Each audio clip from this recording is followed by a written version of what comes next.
ધાંગધ્રામાં મુસ્લિમ સમાજ દ્વારા ઈદ ઉલ ફિત્રની નમાઝ અદા કરવામાં આવી। સમગ્ર ભારત દેશમાં આજે રમઝાન ઈદ ઉજવવામાં આવી રહી છે, ત્યારે ધાંગધ્રા શહેરમાં પૂરો મહિનો 30 રોઝા રહીને અલ્લાહની ઇબાદત કરી જકાત સદકા ફિત્રા આપીને ઈદગાહ ગ્રાઉન્ડ ખાતે મુસ્લિમ સમાજ દ્વારા ઈદ ઉલ ફિત્ર રમઝાન ઈદ નમાઝ અદા કરી હતી।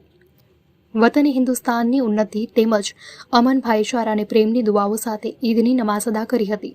મુસ્લિમ સમાજનો પવિત્ર મહિનો એટલે રમઝાન મહિનો। મુસ્લિમ સમાજ દ્વારા આ મહિનાને ઇબાદતનો મહિનો માને છે। આ રમઝાન મહિનામાં મુસ્લિમ સમાજ દ્વારા અલ્લાહની ઇબાદત કરવામાં આવે છે। આ મહિનામાં મુસ્લિમ સમાજના લોકો 30 દિવસના રોઝા રાખીને રાત્રે તવાહવી પઢી અને જકાત સદકા ફિત્રા આપીને અલ્લાહની ઇબાદત કરતા હોય છે। રમઝાન મહિનાના 30 રોઝા બાદ ઈદ મનાવવામાં આવે છે, ત્યારે સુરેન્દ્રનગર જિલ્લાના ધાંગધ્રામાં ઈદગાહ ગ્રાઉન્ડ ખાતે સમગ્ર શહેર તથા આજુબાજુ વિસ્તારના લોકો હળી મળીને ઈદની નમાઝ અદા કરી હતી। ઈદગાહ ગ્રાઉન્ડમાં આજુબાજુના ગ્રામ્ય વિસ્તારમાંથી મુસ્લિમ બિરાદરો નમાઝ અદા કરી વતન હિન્દુસ્તાનની ઉન્નતિ તેમજ અમન ભાઈચારા અને પ્રેમની દુઆઓ સાથે ઈદની નમાઝ અદા કરી હતી અને આ સમગ્ર આયોજન ધાંગધ્રા સુન્ની મુસ્લિમ જુમા મસ્જિદ કબ્રસ્તાન ટ્રસ્ટ દ્વારા કરવામાં આવ્યું હતું। અહેવાલ ધર્મેશ રબારી, લોકાર્પણ।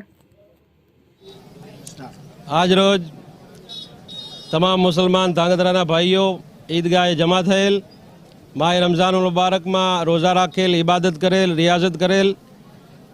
त्यारबाद आजना मुबारक दिवसे ईद उल फित्रना दिवसे ईदगाह जमा थયેલ अने सौ भेगा थई जमा थई अने अल्लाहना दरबार में ईदनी नमाज पढ़ेल, सजदो करेल।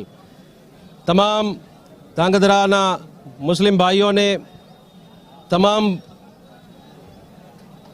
जुमा मस्जिदना ट्रस्ट तरफथी दरेक आगेवान तरफथी तमाम मुसलमान भाईओ ने देशवासीओ ने ईद मुबारक पाठववामां आवे छे।